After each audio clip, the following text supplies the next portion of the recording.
نحمده ونصلي على رسوله الکریم اعوذ باللہ من الشیطان الرجیم بسم اللہ الرحمن الرحیم الحمدللہ، اللہ کا شکر ہے کہ آپ سب بہت اچھے کاموں میں مصروف ہیں۔ اللہ تعالیٰ ہمارے ان کاموں کو قبول کرے اور ہماری آخرت کے لیے ذخیرہ بنا دے اور اپنی رضا کا ذریعہ بنا دے، اور اس کے بدلے ہمیں اپنا دیدار نصیب کرے۔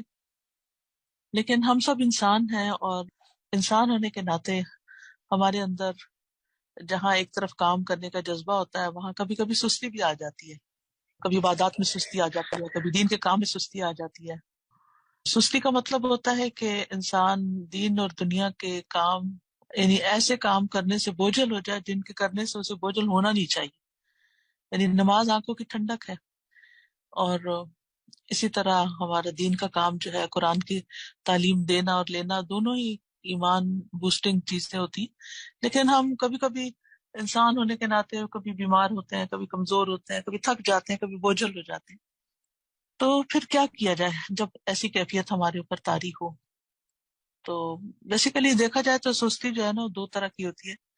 ایک تو عقل کی سستی ہوتی ہے، اور ایک جسم کی سستی ہوتی ہے۔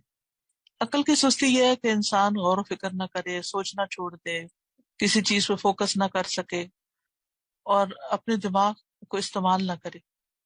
اور جسم کی سستی یہ ہے کہ انسان کاموں کو وقت پر نہ کرے، اور جو نیکی کے کام ہیں ان میں پیچھے رہے، دوسروں کو دیکھتا رہے۔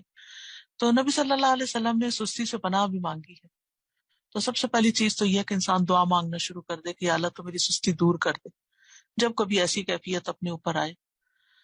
اللہم انی اعوذ بک من العجز والکسل والجبن والبخل والحرم واعوذ بک من عذاب القبر واعوذ بک من فتنة المحیا والممات۔ پھر اس کے بعد یہ ہے کہ سستی کے نقصانات پر انسان غور کرے۔ ابن قیم کہتے ہیں کہ نبی صلی اللہ علیہ وسلم نے بے بسی اور سستی سے پناہ مانگی کہ یہ دونوں ایک دوسرے کے ساتھی ہیں۔ تو اگر کوئی بندہ صحیح طور پہ عبادت نہیں کرتا اور اپنی اصلاح بھی نہیں کرتا اور اس پہ قدرت بھی نہیں رکھتا، تو اس کے اوپر ایک بے بسی سی ہے، لیکن کام کرنا نہیں چاہتا، تو یہ سستی ہے۔ تو بے بسی اور سستی جو ہوتی ہے، یہ انسان کو ہر بھلائی سے محروم کر دیتی ہے، اور اس سے شر نکلتا ہے۔ تو جو شخص بھی کامیاب ہونا چاہتا ہے، اس کو سستی چھوڑنی پڑتی ہے۔ تو چاہے سستی تھوڑی دیر کے لیے ہو، کچھ دنوں کے لیے ہو، ذہنی ہو، جسمانی ہو، تو اس سے فوراً نکلنے کی کوشش کرنی چاہیے۔ اس کو اپنے اوپر طاری نہیں ہونے دینا چاہیے۔ اور سستی سے پھر یہ ہوتا ہے کہ مقاصد میں ناکامی حاصل ہوتی ہے، یعنی کہ انسان اپنے مقاصد کو نہیں پہنچ سکتا۔ خواہشات تو انسان کی بڑی بڑی ہوتی ہیں، تمنائیں، امیدیں، لیکن پھر جب کام نہیں کرتا تو پھر مقصد بھی نہیں پورا ہوتا۔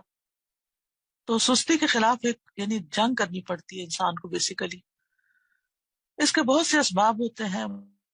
بعض اوقات یہ ایک نفاق کی قسم بھی ہو جاتی ہے، اور بعض لوگ آرام پسند ہوتے ہیں کہ بس انف از انف، میں اس سے زیادہ نہیں سوچ سکتا، آگے کا نہیں سوچ سکتا، اور نہیں کچھ کر سکتا۔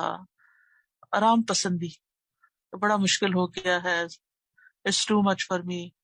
نہیں، جنت کا راستہ جو ہے نا مشکلات سے گھرا ہوا ہے، اور جب انسان کو اوپر چڑھنا پڑتا ہے، بلندیاں حاصل کرنی پہ، تو اس کو سانس بھی چڑھتا ہے، اس سے تکلیف بھی ہوتی ہے، وہ آرام دہ سفر نہیں ہوتا۔ لیکن یہ ہے کہ اس کے بغیر گزارا بھی تو نہیں نا، وہاں تو پہنچنا ہے۔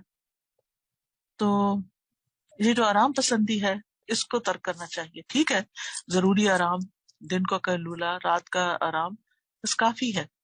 اس سے زیادہ یہ ہے کہ اب صبح انسٹیٹیوٹ آنے کا ٹائم ہے، نہیں میں نہیں آ سکتی، مجھے تو سونا ہے، رات کو بلا وجہ دیر تک جاگنا، اور پھر صبح سوئے رہنا، وقت پہ کام نہ کرنا، تو یہ انسان کے لیے آہستہ آہستہ پھر اسے خیر کے کاموں سے محروم کر دیتا ہے۔ پھر اسی طرح یہ ہے کہ بعض اوقات کچھ لوگ بس ویسے ہی ان کو فراغت پسند ہوتی ہے کہ فارغ رہیں، بہت زیادہ سٹریس نہ ہو ان پہ کاموں کا۔ لیکن صحابہ جو تھے وہ فارغ انسان کو ناپسند کرتے تھے۔ ابن مسعود کہتے ہیں، میں اس بندے کو پسند نہیں کرتا جسے میں بالکل فارغ دیکھتا ہوں، کہ نہ وہ دنیا کے کام میں مشغول ہے، نہ کسی آخرت کے کام میں۔ پھر اسی طرح یہ ہے کہ بعض لوگ بس عیش پسند ہوتے ہیں، بس ان کاموں کو کرنا چاہتے ہیں جن میں ان کو مزہ آتا ہے، وہ کام نہیں کرنا چاہتے جو ان کے نفس پہ بھاری ہوتے ہیں۔ تو ایسی صورت میں پھر یہ ہے کہ انسان کو سوچنا چاہیے کہ اس کا پھر انجام کیا ہوگا. دنیا میں تو میں عیش کر لوں گا لیکن آگے کا پھر کیا بنے گا. اسی طرح کچھ صحت کا خیال نہ رکھنا، بعض اوقات بیماری جو ہوتی ہے وہ انسان کو سست کر دیتی ہے، یا زیادہ کھانا پینا جو ہے وہ انسان کے اندر سستی پیدا کر دیتا ہے، زیادہ سونا جو ہے وہ دل کو مردہ کر دیتا ہے. پھر یہ کہ سست لوگوں کی مجلس، اور لوگ کچھ نہیں گھر میں کام کر رہے تو پھر انسان کہتا ہے میں کیا کروں، کوئی بھی نہیں کر رہا، اور ماحول کا بگاڑ جو ہوتا ہے وہ انسان کو بیکار کر دیتا ہے، اور پھر انسان بعض اوقات کاموں کو ڈیلے کرتا رہتا ہے اور ابلیس پر کامیاب ہو جاتا ہے انسان کو بیکار کر کے کہ وہ اپنی زندگی کو ضائع کر بیٹھتا ہے.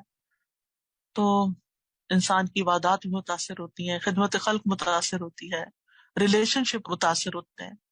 اگر آپ سست ہیں، گھر کا کام نہیں کرتی، یا انسٹیٹیوٹ میں یا کہیں بھی جہاں بھی کام کرتے ہیں کام نہیں کرتی، تو ظاہر آپ کے کولیگس متاثر ہوتے ہیں، آپ کے لائف پارٹنر متاثر ہوتا ہے، آپ کے پیرنٹس متاثر ہوتے ہیں، وہ اڑتے جلتے رہتے ہیں. پھر اسی طرح ایسے لوگوں کا دل بھی سخت ہو جاتا ہے، احساس ذمہ داری ختم ہو جاتا ہے، اور وقت ضائع ہو جاتا ہے، اور وقت کی برکت بھی اٹھ جاتی ہے. تو اس لیے بہت ضروری ہے کہ ہم پر اگر کسی وقت بھی ایسی کوئی کیفیت آئے تو سب سے پہلے اللہ سبحانہ وتعالیٰ سے مدد مانگی جائے. ایک حدیث میں آتا ہے وَاسْتَعِن بِاللَّهِ وَلَا تَعْجِزْ، اللہ سے مدد مانگو اور کمزور نہ پڑو.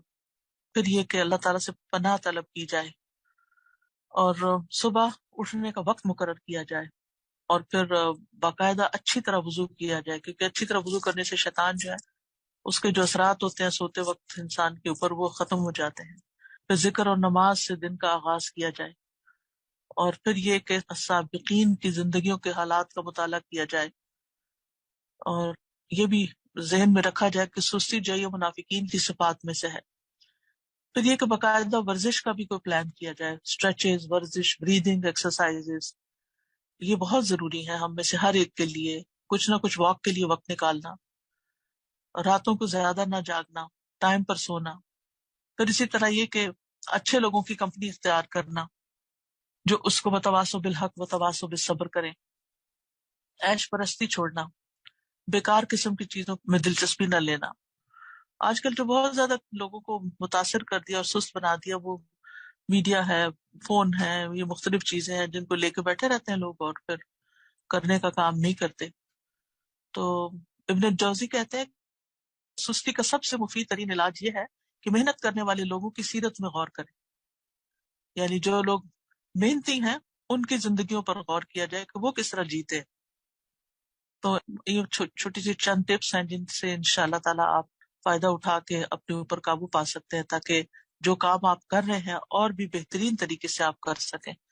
اللہ سبحانہ تعالیٰ ہمیں عمل کی توفیق عطا فرمائے. وآخر دعوانا ان الحمدللہ رب العالمین. اللہ سبحانہ تعالیٰ ہماری سب کی کوششیں قبول کرے. بارک اللہ فیکم. سبحانک اللہم و بحمدک، اشہد ان لا الہ الا انت، استغفرک و اتوب الیک. السلام علیکم ورحمۃ اللہ وبرکاتہ.